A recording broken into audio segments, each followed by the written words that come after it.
Richard Byrd est assez simple si on s'en tient à la version officielle, mais si on creuse davantage les faits grâce à son journal personnel, elle devient à la fois fascinante, pleine de rebondissements et de mystères. En tout cas, une chose est sûre, avant la Deuxième Guerre mondiale, à une époque où les événements étaient moins scrupuleusement contrôlés qu'aujourd'hui, le thème d'une terre creuse ressemblait plus à une curiosité qu'à une réalité. C'est à partir de 1947, avec apparemment les découvertes qui s'en sont suivies, que Richard Byrd sera tenu au secret et que le thème de la terre creuse deviendra, nous verrons plus loin pourquoi, le sujet ultra secret de l'époque, et il l'est encore aujourd'hui.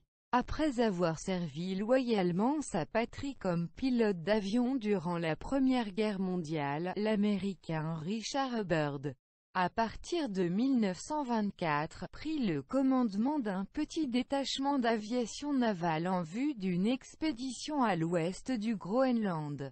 Cette mission dans le Grand Nord lui donna l'ambitieuse idée d'être le premier à voler au-dessus du pôle Nord. Le 9 mai 1926, il prit place dans un monoplace de type Fokker 3 et s'envola de Kings Bay. Il a dit de cette expédition, « Des contrées inconnues, droit devant nous. Nous expérimentions l'incomparable satisfaction de chercher de nouvelles terres. Lorsque nous nous sommes approchés du pôle, le temps et la direction sont devenus sens dessus-dessous, ici et là. Au lieu d'une étendue de glace, apparut une séparation marquant le début d'une ovaire bleue. À un moment donné, méprisé par la distance parmi des nuages flous en formation basse, le haut des montagnes d'un pays lointain, à son retour aux États-Unis, Richard Byrd est devenu un héros national. On le fit contre-amiral et il reçut une médaille d'honneur. Mais déjà un doute planait sur ce qu'avait vu Byrd, car son témoignage d'une mer sans iceberg débouchant sur une terre inconnue rappela fortement les descriptions qu'ont fait des navigateurs par le passé. À l'automne 1928, Byrd annonça qu'il préparait un nouveau voyage aux confins de la Terre, mais cette fois-ci dans les régions inconnues de l'Antarctique. Il fit une telle publicité qu'il réussit à obtenir un soutien financier de la part de Ford et Rockefeller. Un déluge de donations le submergea, en tout plus de 400 000 $. Avec tout cet argent, il renouvela totalement son équipement. L'expédition prit le large et s'établit en bordure de la mer de Ross. Byrd baptisa sa nouvelle base Little America. Richard E. Byrd. L'aventure prit un nouveau départ le 29 novembre 1929. Comme à son habitude, Richard Byrd fit à nouveau le compte-rendu de son expédition et ne put s'empêcher de jouer avec les mots. Ce point imaginaire qu'est le pôle Sud est un endroit déroutant. Tous les méridiens convergent ici, les directions, telles que nous les connaissons habituellement, ne veulent rien dire. Pour toute personne voyageant dans le sens du nord ou du sud, il lui sera impossible de marcher en ligne droite et de garder la même direction.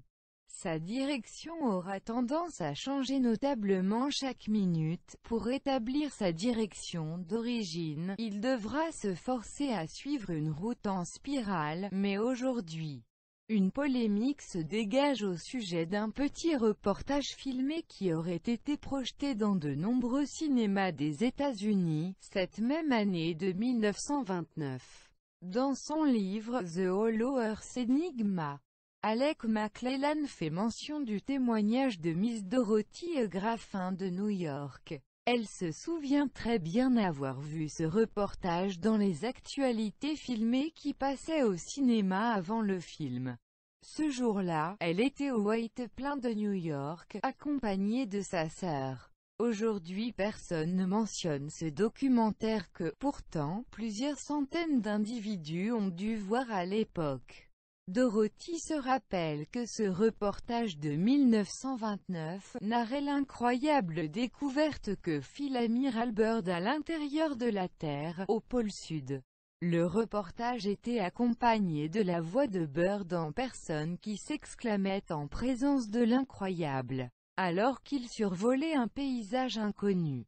Il s'approcha d'un lac entouré de conifères et aperçut un énorme animal se déplaçant parmi les arbres. Bird, dans son style un peu lyrique, le compara à une montagne de charbon étincelant de diamants. Aujourd'hui, on s'en serait douté. Ce reportage a totalement disparu des archives et paraît n'avoir jamais existé. L'amiral Byrd retourna à Little America, en 1933. Entre mars et août 1934, il passa 5 mois seul dans une hutte transformée en observatoire météorologique, à 125 miles de Little America. Subissant une température de -60°, il fut rapatrié et sauvé d'une mort certaine. Durant la Seconde Guerre mondiale, Byrd fut rattaché en tant que membre chef des opérations navales. Carte de l'Antarctique montrant les différents vols de Richard Byrd, fin 1929. En 1946, Richard Byrd fut chargé d'un nouveau programme du nom d'H-Operation High Jump.